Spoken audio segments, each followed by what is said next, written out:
Hello കൂട്ടുകാരെ, cleaning video നമ്മൾ പറഞ്ഞാൽ എല്ലാം റെക്കോർഡ് ചെയ്ത് വെച്ചു. പക്ഷേ എഡിറ്റിങ്ങിന് നോക്കിയപ്പോഴത്തേക്കും അത് ആക്സിഡൻ്റലി ഡിലീറ്റ് ആയിപ്പോയി. അതുകൊണ്ടാണ് ക്ലീനിങ് വീഡിയോ ഇത്ര ലേറ്റ് ആവാൻ കാരണം. അപ്പം ഞാൻ വിചാരിച്ചു ഇച്ചിരി പ്ലാൻ ചെയ്ത് അത്യാവശ്യം വൃത്തിയായിട്ട് ടിപ്പൊക്കെ പറഞ്ഞ് ചെയ്യാമെന്ന്.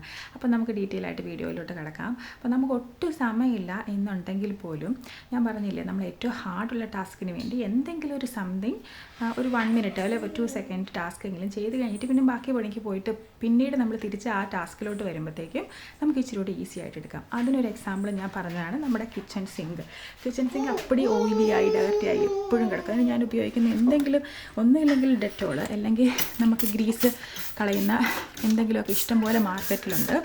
അങ്ങനത്തെ ഏതെങ്കിലും ഒരു ഡെറ്റോൾ പോലത്തെ എന്തെങ്കിലും ഒരു സ്പ്രേ നമ്മളിങ്ങനെ സ്പ്രേ ചെയ്തിടുക. സ്പ്രേ ചെയ്തിട്ട് കഴിഞ്ഞിട്ട് നമ്മൾ ബാക്കി ക്ലീനിങ്ങിനും ബാക്കി പാത്രം കഴുകിനും ഒക്കെ പോവുക. അപ്പോൾ എൻ്റെ ഇതുകൊണ്ട് പാത്രം എല്ലാം കൂടെ ഞാൻ സമയം പോലെ എല്ലാം കഴുകി ഒട്ടും സമയമില്ല, ഞാൻ സോക്ക് ചെയ്തിടാറുണ്ട്. അപ്പോഴത്തേക്കും നമ്മൾ കഴുകിയെടുക്കുമ്പോഴത്തേക്കും പെട്ടെന്ന് നമ്മുടെ പരിപാടി അത്രയും തീർന്നു കിട്ടും.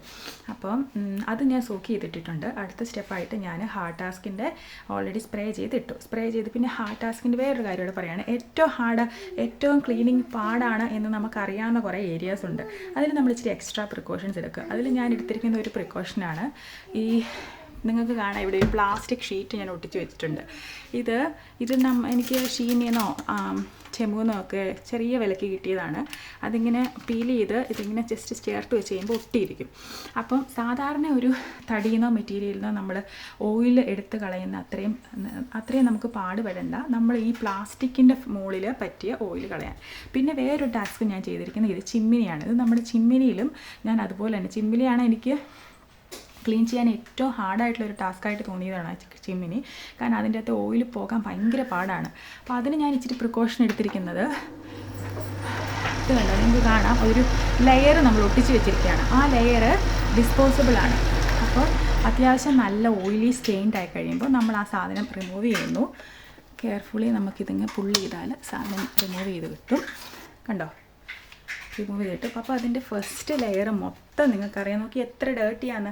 അപ്പോൾ നമുക്ക് ഈസി ആയിട്ട് അങ്ങനെ അങ്ങ് ഡിസ്പോസ് ചെയ്യാം. നമ്മൾ വാങ്ങിക്കുമ്പോൾ ഇതിൻ്റെ ഒരു 50 പീസാണെന്ന് തോന്നുന്നു, വലിയൊരു ബണ്ടിലാണ് കിട്ടുന്നത്.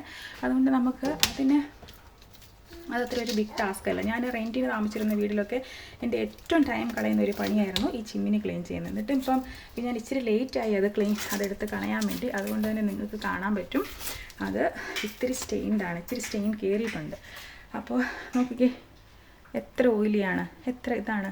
പക്ഷെ നമ്മൾ ഒരു സെക്കൻഡ് കൊണ്ട് നമ്മുടെ ക്ലീനിങ് കഴിഞ്ഞു. ഇനി ഇതിൻ്റെ പുതിയ കണ്ടോ, ഇതിൻ്റെ പുതിയ ഇത് ഇട്ട് കഴിയുമ്പോൾ പുതിയ ഡിസ്പോസിബിളായിട്ടുള്ള അടുത്ത ഷീറ്റ് ഇട്ട് കഴിയുമ്പോൾ നമ്മുടെ പണി തീർന്നു. ഇങ്ങനത്തെ ചെറിയ ചില ട്രിക്കുകൾ ഉപയോഗിച്ചാൽ നമുക്ക് നമ്മുടെ ഡീപ്പ് ക്ലീനിങ്ങും നമ്മുടെ റെഗുലർ ക്ലീനിങ്ങും ഭയങ്കര ഈസിയാക്കി എടുക്കാൻ പറ്റും. പിന്നെ ഞാൻ ക്ലീനിങ്ങിന് ഉപയോഗിക്കുന്ന വേറൊരു വഴിയാണ്, എനിക്ക് ഡീപ്പ് ക്ലീനിങ്ങിനും റെഗുലർ ക്ലീനിങ്ങിനും വേണ്ടി 2 ആക്സസറീസ് ഉണ്ട്. അതിനെ ഞാൻ പരിചയപ്പെടുത്താം. റെഗുലർ ക്ലീനിങ്ങിന് ഞാൻ ഉപയോഗിക്കുന്നത് ഒറ്റ വൈപ്പും എല്ലാം ഒറ്റയടിക്ക് ചെയ്യാൻ പറ്റണം. അതായത് ഞാനിപ്പോൾ ഡ്യൂട്ടിക്കൊക്കെ പോകാൻ വേണ്ടി ഒരുങ്ങുവാണെങ്കിൽ ഒരു 5 മിനിറ്റ് കൊണ്ട് എനിക്ക് അടുക്കള ഫുള്ള് അടിച്ച് തുടച്ച് പോകണം. അതിനുവേണ്ടി ഞാൻ ഉപയോഗിക്കുന്നത് അടിക്കാനും തുടയ്ക്കാനും ഒരുപോലെ നമ്മളെ സഹായിക്കുന്ന ഒരു മോപ്പാണ്. ആ മോപ്പിന് ഞാൻ നിങ്ങളെ കാണിക്കാം.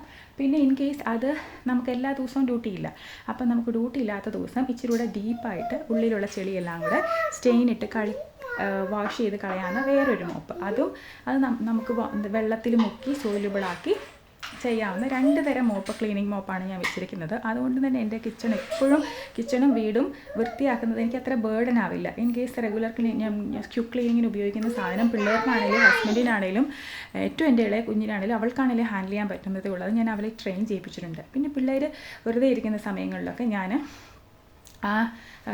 ഡെറ്റോൾ സ്പ്രേയും കൊടുത്ത് അവരോട് ഹോളിലും പിന്നെ നമ്മുടെ ഹോൾവേയിലും അവിടെ ഇവിടെയൊക്കെ നമ്മൾ കാണാം ജനലിൻ്റെ സൈഡിൽ കൂടെയൊക്കെ പൊടി അടിഞ്ഞ് കിടക്കുന്നത്. അപ്പം നമ്മൾ അടുക്കളയും ബാക്കി ഫോക്കസ്ഡായി കിടക്കുമ്പോൾ അങ്ങനെയുള്ള സ്ഥലങ്ങൾ നമ്മൾ മിസ്സാവാൻ സാധ്യതയുണ്ട്. അപ്പോൾ അങ്ങനെയുള്ള ഏരിയകൾ പിള്ളേരെ എന്തെങ്കിലുമൊക്കെ ടിപ്പ് കൊടുത്ത് എൻകറേജ് ചെയ്യിപ്പിക്കുക. അപ്പം ഞാനും കൊച്ചും കൂടെ ഒരുമിച്ചാണ് ഒരു ദിവസത്തെ ടൈം ടേബിൾ പ്ലാൻ ചെയ്യുന്നത്. ഞങ്ങൾ പ്ലാൻ ചെയ്യുന്നത് തലേദിവസം കിടക്കുന്നതിന് മുമ്പാണ്. അപ്പോൾ ഞങ്ങൾ പ്ലാൻ ചെയ്യുമ്പോൾ എൻ്റെ ക്ലീനിങ്ങിൻ്റെ ടാസ്ക് വരുമ്പോൾ തന്നെ ഞാൻ അവൾക്ക് ഒരു ക്ലീനിങ്ങിൻ്റെ ടാസ്ക് ഇടും. അപ്പോൾ അവളുടെ ക്ലീനിങ് ടാസ്ക് അവൾക്ക് മാനേജ് ചെയ്യാൻ പറ്റുന്ന പോലത്തെ ചെറിയ സിമ്പിൾ ടാസ്കുകളായിരിക്കും.